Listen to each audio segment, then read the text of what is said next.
Hello again. Today we are going to tie this cruncher. This is a great little pattern for the still waters. I haven't actually ever used a cruncher in the river, and I really don't know why, because it is a great catcher of trout in the still waters. But anyway, this one's been used a bit, which is why the hackle looks a bit messy and chewed. Anyway, so we're going to take this one out of the vise. And in the vise, we're going to pop a long shank style heavyweight hook in a size 12. And we're just going to run a little bit of lead onto it. Just a few turns. This is Vineyard's small lead.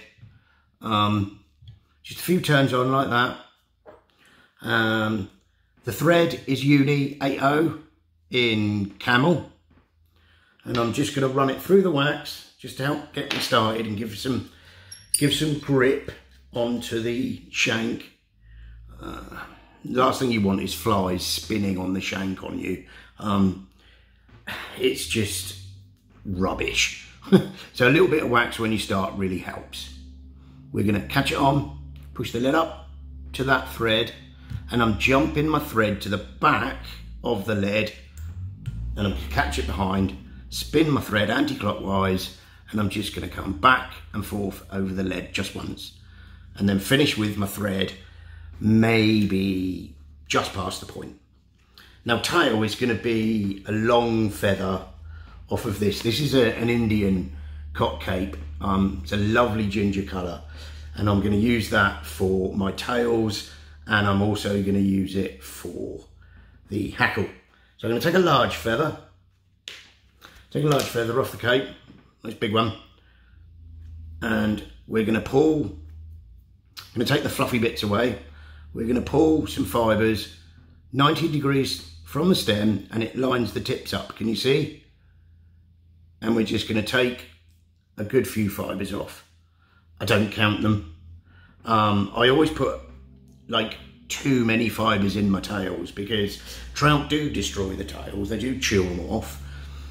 And obviously you don't need this many fibres for a tail, but if you've got a few too many, then you've always got some tail there if they do get damaged or chewed off. So length is going to be hook length. We're going to just swap that into my other hand. I'm going to catch it on top. I'm going to check my length, happy with that. Come down. Just before it goes round the bend, we're going to lift the tail, sneak the thread underneath the tail fibres, and I'm going to pull the thread towards the eye of the hook, and it lifts and opens out the fibres, and then a couple of turns just to lock it. And now we're going to trim the waist just up to the back of the lead. Now I'm going to wait and make sure I've got some wax on the thread. The rib in this case is going to be a red wire. The one I showed you in the vise a minute ago, the rib was actually red red holographic flash. Now see what I did there? I caught the hook point with the thread there, and if you do that, it will break. Like I said, I'm not claiming to be an expert at this. I just like doing it, and I sell a few flies. So I'm just gonna, because I've waxed the thread, everything's holding, there's no need to panic if this happens. There's no need to panic. I just start my thread again by the eye. I'm going to run it down over, and I'm going to come back all the way to the base of the tail. And there you go. There was no need to panic. Nothing happened. That will hold. There's plenty of wax on the thread. No problem. Now, the body is going to be pheasant tail fibre. Now, this pheasant tail fibre looks like it's seen better days, actually. But I'm not too bothered about that. I'm just going to wrap it as a body, so I'm not worried if the tips are all, I don't know whether this bird was shot in the backside, which is why its tail feathers fibres are like this, but there's no need to throw a feather away like this. You can still use them. So I'm just going to have to cut off the ends like that, and I'm going to tie this in right at the back, catch them on. We've waxed the thread, so there's plenty of grip, and I'm going to run it up. Now, I might be a bit fingers and thumbs here because it's a short bit of fibre, but I'm going to wind this towards myself the opposite way that I wind the thread, and we're going to come up, whoopsie-daisy, whoopsie-daisy, it's because it's short. We're going to come up, I don't know, 4 or 5 turns.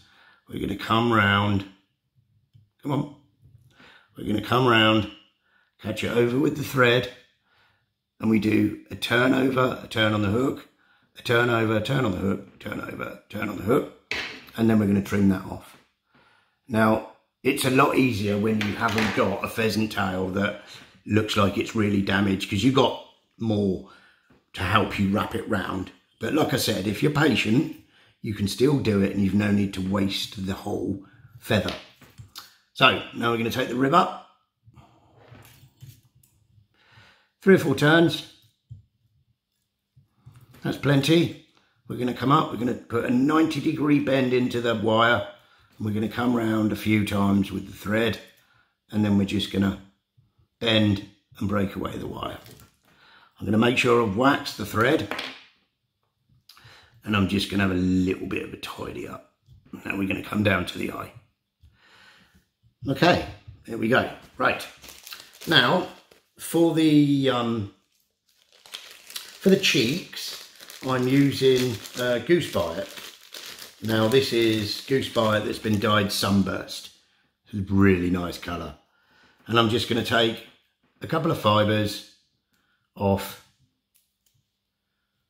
a couple of them like that. Just pull them off.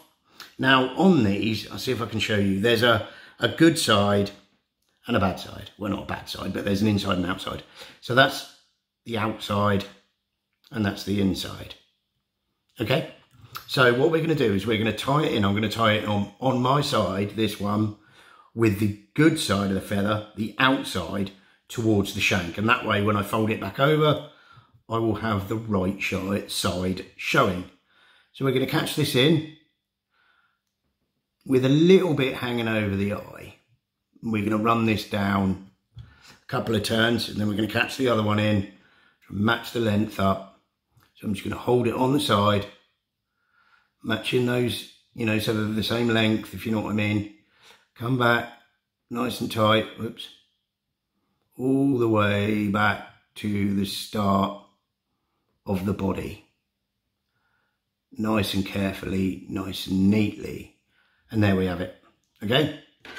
I'm going to come in with my scissors, take away the waste. Now, nice and carefully. I actually dropped my scissors the other day and I've damaged the points, can you see? It makes doing jobs like that ball ache. Right, now for the dubbing. Normally here people will use peacock herl, but I just use my peacock herl dubbing substitute that I've made, just because you know, it lasts longer than peacock herl. So we're going to dub this on. I'm going to slide that up, and we're going to make a bit of a thorax, just like that. I'm going to bring the thread through it, tighten it up slightly, and I'm going to wind the thread all the way back down to the eye.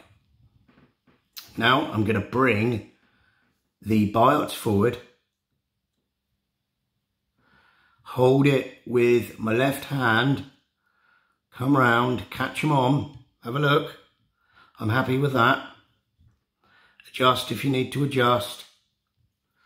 Tie them in nice and tight. And then same as before, I'm just going to bend. With these, I tend to just nick them and then tear them. So I'll pull it back. I'm just trying to do it so you can see. I'll pull it back, I'll come in, nick it, and then just tear it away. And now I'm going to have a real tidy up of this area, because I'm going to wind a hackle on here. So some wax on the thread and make a nice neat base for the hackle. Hackle is the same feather from the same cape, just obviously a lot smaller. I like to have the fibres so they're kind of a little bit longer than the gape by a smidgen. Now I'm going to tie this in with the outside of the feather facing myself. I'm just going to trim the stem, wax the thread, and I'm going to catch this in nice and neatly.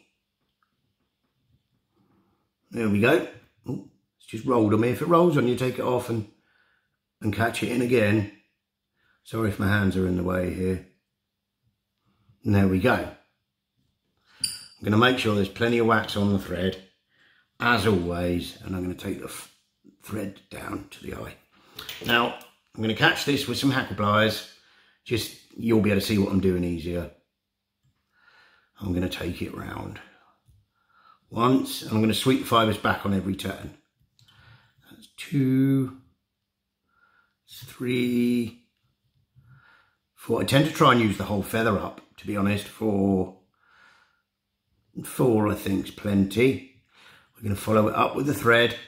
We're going to catch the feather, take the pliers off, come round with a couple of turns, sweep everything back, and then come round with the thread. And now I'm going to ignore everything at the minute. I'm just going to put a little bit of wax, a varnish on the thread, keeping that thread tight. If you let the thread go, it's all going to go Pete Tong. Hold everything back and just come in. 1, 2, 3, 4's plenty. Come up, catch it. Trim the thread, come in, get your hackle tip, and I just pull it and it breaks it. And now have a look at your fly. And there we go. I'm happy with that. And there it is. Like I said, I quite enjoy tying those. They're good fun. And when you haven't got a pheasant tail that looks like it's been absolutely blasted at close range. But like I said, you can use broken feathers. You can use feathers that are, this is awful, this pheasant tail feather. Now, I don't buy my pheasant tail feathers even. I've got a lot of friends that do a lot of shooting. I've got friends that are gamekeepers. So, I used to shoot a lot myself, actually. Don't tend to anymore. But anyway, so, I just get them from them. So they just give me what they've got. And if they give me feathers that look in this kind of state, I'm never going to complain because I can still use them. And there it is. There is a cruncher. Once again, thanks for watching. I really appreciate you watching my videos. Please like and subscribe to the channel because, again, that does really help to grow the channel. And I'll see you on the next one. Thank you.